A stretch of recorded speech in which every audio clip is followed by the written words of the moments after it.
What is up, everybody? Welcome into this Tuesday episode of Flippin' Bats, and we got a lot to talk about. It's Honesty Hour. We're going to be back in the trust tree. Top 3 rookies of the week, including, spoiler alert, Masataka Yoshida's historic Sunday. Name That Team is coming up as well, and some Twitter questions to finish it all off. This one's going to be a blast. Let's get to it. It's a blowout. 8th inning, 10-3. Bases are loaded for Verlander, who waits on a 3-0 pitch. He swings, and it's a high fly ball, deep center field. It is gone! Home run! And a huge bat flip to celebrate. All right, Ben, start the show already.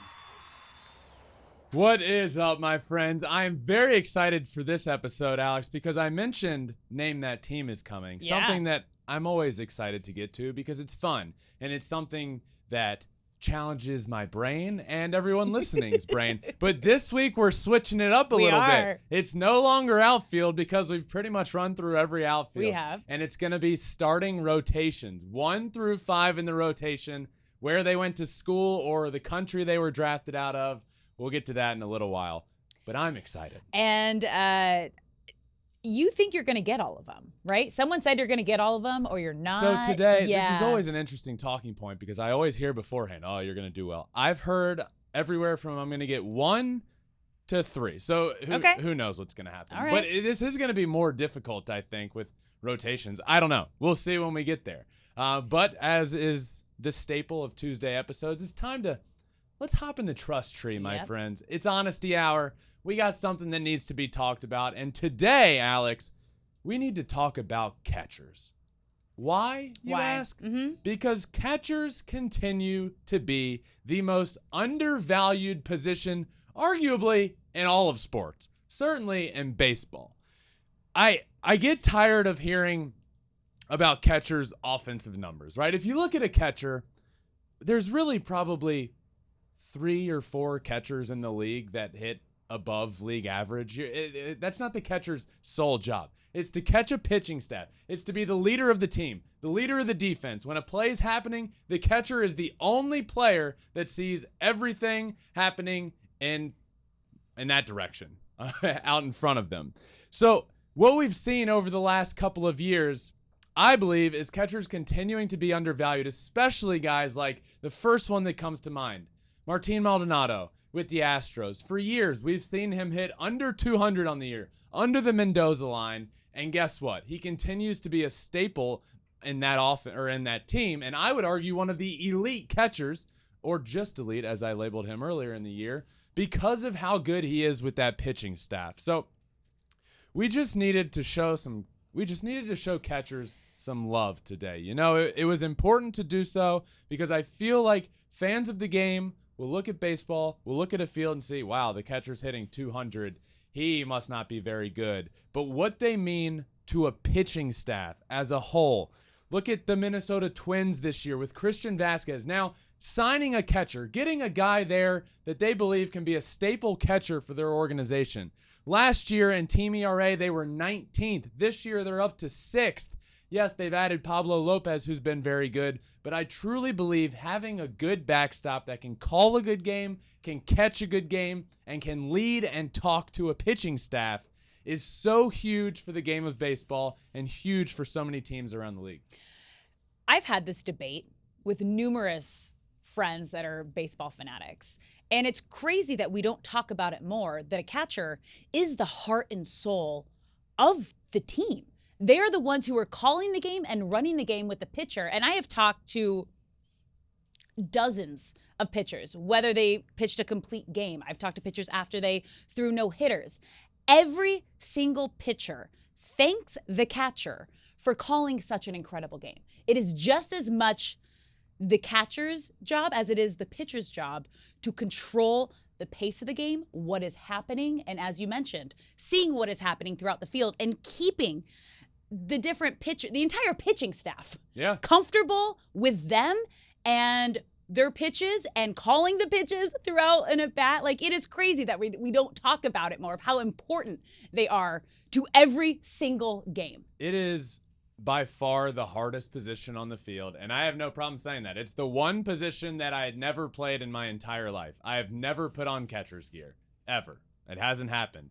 It is definitely the hardest position to play. You walk into a locker room after the game, and every catcher is getting treatment, taking an ice bath, doing something because they just beat up their bodies so much. So I just look around the league this year, and I watch some of these teams, and I can't not think of how valuable catchers are.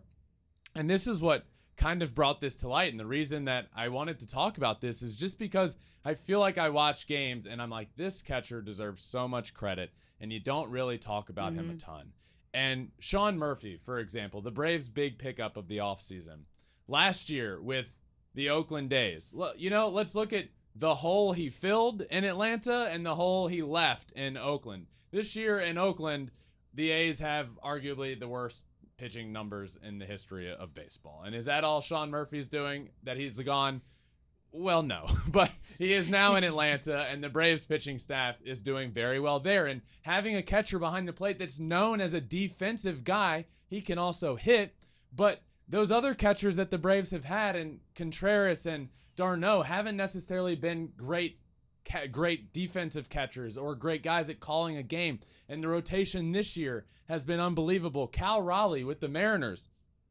Cal Raleigh, we've talked to a couple of pitchers of the Mariners on this show before, Logan Gilbert being one of them, was very vocal about Cal Raleigh and what he has meant to him and his career. In the minor leagues, Cal Raleigh started these truth meetings that he would have with pitchers. Wait, he had honesty hour? He had honesty hour. And he would do it that. with his pitchers and basically just say, hey, here's what you're doing poorly, and here's what you're doing well, and here's what we need to figure out. And now he has this rotation in Seattle who's dominant and great. So catchers need loving too. Yeah, and they do. Speaking of Cal Raleigh, Alex, this Wednesday episode of Flippin' Bats, tomorrow, Cal Raleigh is the guest, the epic. big dumper himself. By the way, had to ask the man from his own words. Yeah. Tell me about the nickname. Yeah. So tomorrow, check out Cal Raleigh for sure. Oh, I'm excited about that. Well, since we're in the honesty tree right now, right?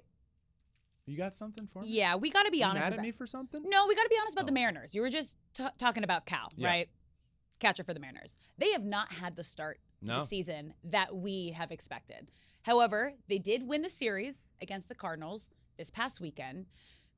Does it seem or feel like they're finally turning that corner? Are we going to see? I mean, they have J-Rod, one of the most exciting young players in the league. They have incredible pitching. Their pitching staff in general has been great. What's going wrong? And have we seen them finally maybe start to shift in the right direction? Yeah, I'm not ready yet to say that the Mariners are turning a corner. Okay. They had a good series against the Cardinals, who, just to be flat out honest, are not a good baseball team right now. And the Cardinals, not referring to the Mariners. The Cardinals are not good, and you got to beat up on them right now, and the Mariners did that. But they got swept earlier in the week, so I'm not yet ready to say that they've turned a corner, that I do expect them to turn. But I will say that I do like what I'm starting to see from the Mariners. I love what I've seen from Jared Kelenic all year long, right? Hit another home run on Sunday. This is the prospect that we were all promised from the Mariners, and we're getting him. I like what I'm starting to see from Julio Rodriguez, who I've said many times I believe is going to be a face of the game of baseball, is a freak talent and a superstar in this game. He's starting to turn that corner and playing well. You have the home run trident that they've brought out that I'm a big fan of. I love that so much. Even just if you're watching the show right now and you're seeing almost every home run, all of them holding the trident. I mean, it is majestic. It is. Majestic is a great word for it. It's also life size. I mean, it is taller than Julio. Is it sharp? Is it real? These are all the questions. It's taller than every player on the team. Like full metal. It's enormous. Heavy? So, on a serious note, I'm not yet ready to say that corner has been turned. I believe this Mariners team is capable of again getting into the playoffs and doing damage in the playoffs. I wholeheartedly believe that.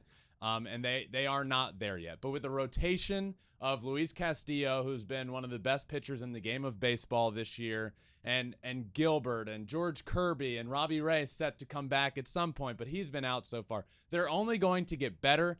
And the guys in the offense that haven't yet been clicking on all cylinders that you know they will, Julio, we're starting to see that more. Teoscar Hernandez. And if you can get from Jared Kelenic what you're getting right now all year long, this team is going to be a force, and I have no doubts the Mariners can do damage in the playoffs. Absolutely. But to answer your question, not yet ready to say they turned the corner.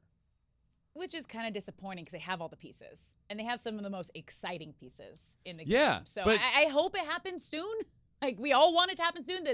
The game's going to be better. The league's going to be better when the Mariners and these young players are doing better. To be honest with you, though, there's a cornucopia of teams this year with all the pieces that haven't yet figured it out. Yes. The Padres, all the pieces, not yet figured it out, right? They're right around the 500 mark. Phillies seem to have two aces, a great lineup, haven't figured it out. They might get Harper back like mid-May, which could help. Like the Padres just got Fernando Tatis Jr. back. Yeah. Maybe that's going to spark a little something. Yeah, the Dodgers with MVPs in their lineup. That feels like there's a lot of teams this year. This year's so fun and exciting already. There's a lot of big-time teams with big-time players and MVPs that are just okay right now. And then a lot of teams, as we saw in Monday's power rankings, that are shocking the world right now. I mean, I'm having a blast this year. Same. You know what, Ben? There's also a lot of rookies that are coming out and shocking the world. And each week, you give your top 3 rookies of the week. So this is also a nice way to introduce the baseball world and really focus on these young up-and-coming players. Yeah, the reason I felt like we have some superstar rookies this year, but honestly, we're, 3, 4, 5 weeks? I don't know. Time is a circle. I don't know how many weeks we're in. But I don't know if I've repeated too many rookies this year. And we're going to see on today's update that the 3 best rookies this week, I don't know if either all 3 or 2 of the 3 have not been on here. So let's start with number 3. And this is a guy I teased off the top of the show that had a historic Sunday afternoon for the Boston Red Sox. Masataka Yoshida. Now, he hit .269 on the week with 2 home runs and 9 RBI. But all of that came on Sunday. I like to call Sunday's game for the Boston Red Sox the Masataka Yoshida game. That is going to be the game that we look back on and say, he turned a corner this year, and he could very well go on from this point on to win the American League Rookie of the Year this year. I think he is that talented. Now, let me just tell you, I said historic. I meant historic, my friends. Yoshida not only hit 2 home runs in the game, he hit 2 home runs in the 8th inning. 2 of them. The second one being a grand slam, wound up with 1,000,000 RBIs on the day. 2 home runs in an inning. Let me tell you the territory that puts him in. MLB rookies with 2 home runs in an inning. I didn't think it would be a ton, but I must say it's happened a lot less than I thought it would. Joe Pepitone, May 23rd, 1962. Joe DiMaggio, June 24th, 1936. And Ed Cartwright in 1890. Are the only other 3 players, only other 3 rookies in history to hit 2 home runs in 1 inning. I must add here, whenever I hear of a player and I see that the date they did something was in the 1800s, I think, oh boy, it's baseball. We're going to get an awesome name here. Ed? Really? That's the 1890 and we're going with Ed? I need like Tungsten Arm O'Doul or something like that. Only the 5th Red Sox ever to do it. David Ortiz, Nomar Garciaparra, Ellis Burks, and Bill Reagan. Congratulations to Masataka Yoshida on having what I believe is his breakout game. 2 homers, both in that inning, 1 being a grand slam, and capping off a good week for him. He's at number 3. Your number 2 also had a great weekend. Yep. Astros, Corey JULKS. Corey JULKS, the Houstonian himself, the hometown kid, hit .411 on the week, a home run, 5 RBI, and on Sunday, He had a huge hit in the 9th inning against the Atlanta Braves, a go-ahead 2-out RBI to give the Astros the lead. They came from behind. They got the lead. That ends up winning them the game. So he had the go-ahead hit in the 9th. This kid has been a godsend for the Houston Astros. He really has. And how cool is it? He's from Houston. That's huge. He went to the University of Houston, and now he's playing for the Houston Astros. And the fan base has rallied around him. They're his biggest fan. I love that. It's so cool. And Corey JULKS had an awesome week. He's at number 2. And number 1, hitting 4 home runs on the week, Dodgers' James Outman. James Outman was not getting out a lot this week. 333, 4 homers, 9 RBI. On the year so far, James Outman has 6 homers in March and April, and that's the most by a Dodger rookie ever. When you start talking Dodgers history, when you say any player has done something for the first time ever, very impressive. He's also leading all NL rookies in average, on-base percentage, slugging percentage, RBIs, home run, hits. James Outman is a star, and as of right now, as we speak, coming into this year, the favorites, I think, the odds-on favorites to win NL Rookie of the Year, Corbin Carroll, Jordan Walker, Kodai Senga, all right there. James Outman has now put himself at the top of that list and is the odds-on favorite to win the NL Rookie of the Year early on in the year. So another great week for him.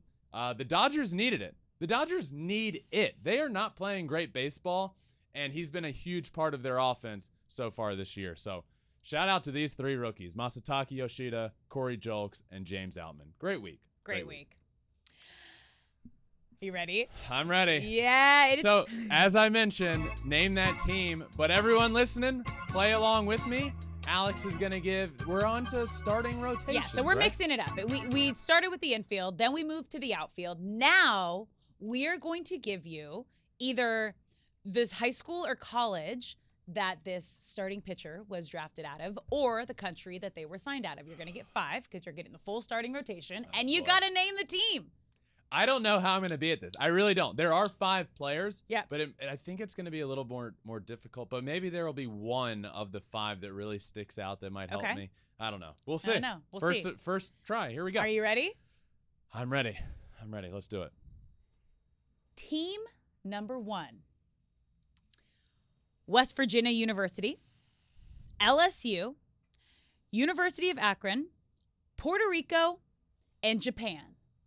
Name that team. West Virginia, LSU, Akron, Puerto Rico, Japan. This is the Toronto Blue Jays. Yeah! Let's go. Alec Manoah, West Virginia, Gosman, LSU, Bassett, Akron, Jose Barrios, Puerto Rico, and Yusei Kikuchi, Japan. Yeah. All right, good start. Okay, great start. Yep, 1 for 1. 1 for 1. All right, ready for team number 2? Yeah, I'm ready. Many people are saying I won't ever miss one of the starting rotations. So, okay. Many people have been saying that. Many people have been saying that. Many people. 2 people. All right, let's see if we can keep it going. Okay, team number 2: Venezuela, Vanderbilt, Cal State, Stanislaus, High School out of California, and Japan. Cal State Stanislaus. Yeah, I needed help with that one. I'd never heard of that before. That's not the giveaway, I'll tell you that. Okay, let's see. Venezuela, Vanderbilt, and Japan. Okay. I think I got it. Okay. I think Venezuela is a friend of the pod. I think it's Pablo Lopez. And then Sonny Gray, Kenta Maeda. Yep. Give me the Minnesota Twins. Let's go! Nice job. I feel like if there's a Japan in any of them, you're going to get it.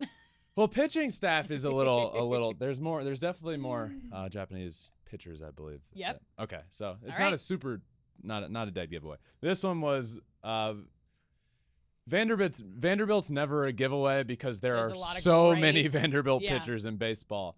But the Venezuela Vanderbilt was my first hint, and then once I got there in my head, then Maeda got me there at the end of the rotation. All right, one more. Can he do it? My undefeated rotation streak lives on. Are you ready? 2. Yes. Team number 3. High school in California, Clemson University. High school in Connecticut, Vanderbilt. University of Texas. Name that team. Texas at 5.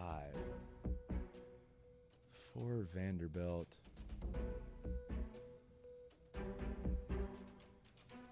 I don't know if I know this.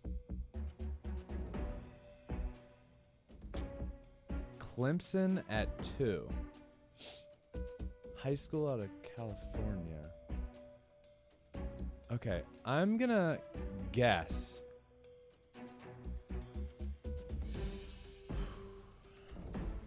Seconds. I don't think this is right. It might be. I I'm feel going. like you should know this. I should know this. Did I just throw you? 15 seconds. I'm gonna guess the Atlanta Braves. Yeah. Yes. Come on. I'm like, Strider's been like one of your favorite guys. So, yeah. 3 for 3. Let's go. A+. Woo. That was tough. First time with the new format. Got them all. Good job. Ben knows his baseball. So the guy that got me there, I Strider. Yeah. And then That's where I thought. I was like, you gotta like. Strider love was the Strider. the big one that got me down Yeah. the right path. And then I remembered Kyle Wright, Vanderbilt. And we were just saying so many great pitches. Yeah. All right. Nice job. Woo. 3 for 3. Way to go. I'm curious to see how everyone at home's gonna Let's do. go. I know Speaking- this segment's become so cool because now, like, as you know, Alex, like I Yeah. stream on Twitch a good bit, and Yeah. people will tweet me about the show, and it's been really cool to hear people like say, "Oh, I got 2 of 3 and name that team today," or "I got 1 of 3 or Way 3 to of 3." go. Like, you know, so I'm excited Yeah. to hear how people did. And speaking of people, our fans at home, you sent in some Twitter questions. Speaking of people. Speaking of people. Speaking of people. People. You got questions. Yeah. We got some fan questions. You All guys right. sent them in. Yeah. You're going to answer them. All right, let's do it. Are you ready? I am. Okay. Our first one comes from Kyle. Does Fried have a chance to win a Cy Young? So this answer I think became a little more clear to me after his start over the weekend. You know, it's hard for a pitcher to miss about a month of time. The opening day start of his, he ends up getting hurt and misses a good chunk of time.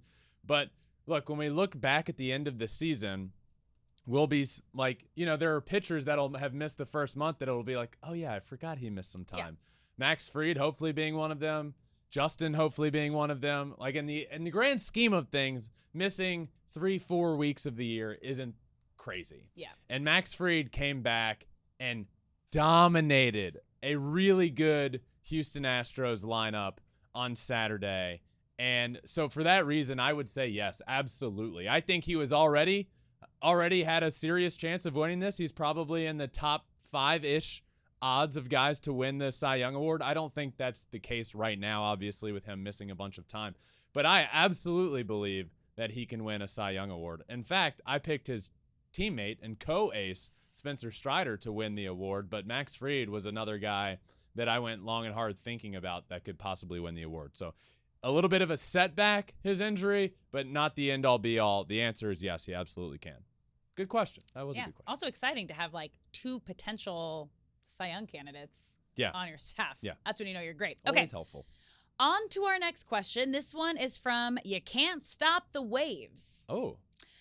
Shouldn't there be a scientifically measurable standard for excess rosin? Also, when illegal substances are suspect, shouldn't it be sampled and sent for analysis? The technology exists, so why not use it? Love to hear your thoughts. Thanks, Amy. Amy, great question. My question to you would be, what waves are we talking about? You can't stop the waves? Is that like the wave in waves. stadiums? Or like I don't know. don't Energy know. waves, I the don't know. beach Great waves. question. Also a really good question here. And I wholeheartedly agree with you. And we talked about this last week when we were discussing Max Scherzer and his suspension and the ejection from the game and all of that. One thing that Max was asked about after the game was, shouldn't there be another way, right? And the answer is absolutely yes. As you mentioned, the technology in this world is to a point where we don't need to be at the point where a star pitcher in the game is missing 10 games and getting fined $10,000 because the same umpire that has ejected everybody is coming up and feeling his hand and saying, yep, too sticky, you're out of here. Next thing you know, he's suspended, missing time, hurting the Mets, and getting fined $10,000 because this umpire feels that's the case. That's ridiculous. It needs to be better than that. It can't be as objective and arbitrary as it is right now. As I talked about in last show, we have the ability in real time to see what Max Scherzer's spin rate is on his pitches. So if an umpire is going to come out and make a very strong accusation such as this one, take the time to almost treat it like a review, I would say. Take the time, go to New York, put on your headset and say, hey, we believe something is going on here. Let's talk about this. Can you look up his spin rate over the course of the season compared to what it is now? And in the case of Max Scherzer, it was exactly the same. So in that instance, I would say if I'm the umpire, I'd take off the headset, I'd go back to Max Scherzer and say, I need you to go wash your hands again, please. And you can't, this feels too sticky. Go wash your hands, but your spin rate is in line with everything you've been doing all year long. We are not going to eject you from this game after looking at this further. But as you said, and as I've said in the past, this is a great point. This can't be an arbitrary discussion. We need this to be a little more scientific so that an umpire that might be having a bad day can't come over and say, I'm going to put my stamp on this game. We can't have that. Wholeheartedly agree with you. I agree with you too. Yeah, I think Alex. No, we've beaten this one into the ground, but no, it's ridiculous. I realized I could go on for an hour. We've got a lot of frustration with this. All right, one more. Okay, our last question comes from Josh. He says, "Hi guys, new listener. I'm not much into baseball, but I find it interesting since I started playing Super Mega Baseball 3. Been listening every day for a few weeks. As a Denver Broncos fan, I'm leaning towards the Rockies. How bad a shape is the team in, honestly?" Well, Josh, that's really cool. Thank you for listening, and shout out Super Mega Baseball 3. Yeah. What a game. Yeah, bad shape. Yeah.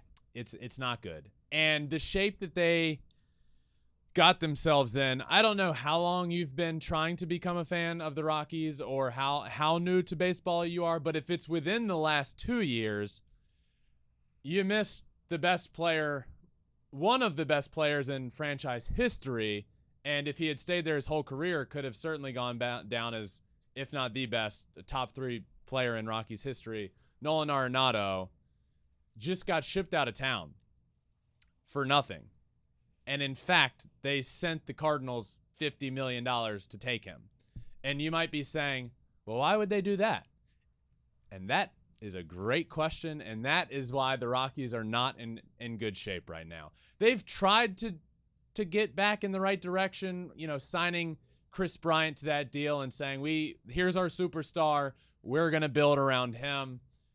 That hasn't gone well so far, really. But aside from that, I like Chris Bryant. I think he can be good. But aside from that, you put yourself in such a hole that it's really difficult to climb out of it. So for that reason, I would say your Colorado Rockies are in rough shape. But there are some guys in the minor leagues and some prospects that are coming that I do believe can be big league all-star talent. So I would say best case scenario, they're 3 years away from being a competitive team. Because it can happen quick, right? It could be faster than that. Look at the Tigers from 05 and 06. They went from the worst team in baseball to a World Series team in 06. It can happen quick, but I wouldn't hold my breath. Yeah. So they're a little ways away. That was a things that make you go, Yes. Yeah. Yeah. As you're explaining that, I was like, that would be perfect for that segment. Yeah. Very, very interesting. So thank you all for getting in those questions. We do that a couple times a week. So if you ever see the tweet at FlippinBatsPod on Twitter, go ahead, put your question there, and we might answer it on the show. But that does it for this first Tuesday episode. Everyone be on the lookout as we did last week. This week in Shohei Ohtani news will be coming out as a bonus episode later on the day in Tuesday. So if you're listening later in the day on Tuesday, it's out. Give it a listen. If you're just wrapping up early in the morning, it'll be coming out soon. But this week in Shohei Ohtani news coming out shortly on Tuesday as well. Thank you all for listening. Tomorrow, Cal Raleigh. We got a great week of stuff here on Flippin' Bats. Cal Raleigh of the Seattle Mariners is on Wednesday, so be on the lookout for that as well. Thank you all for listening. I appreciate it. Make sure you check out Flippin' Bats and subscribe wherever you listen to your podcast, Spotify, Apple, wherever. We're also available on all social media, Twitter, Instagram, Facebook, TikTok, and you can watch every single episode on YouTube as well at FlippinBatsPod for all of them. But for one of 2 episodes on this Tuesday, thank you all for listening. And until next time, this has been another episode of Flippin' Bats.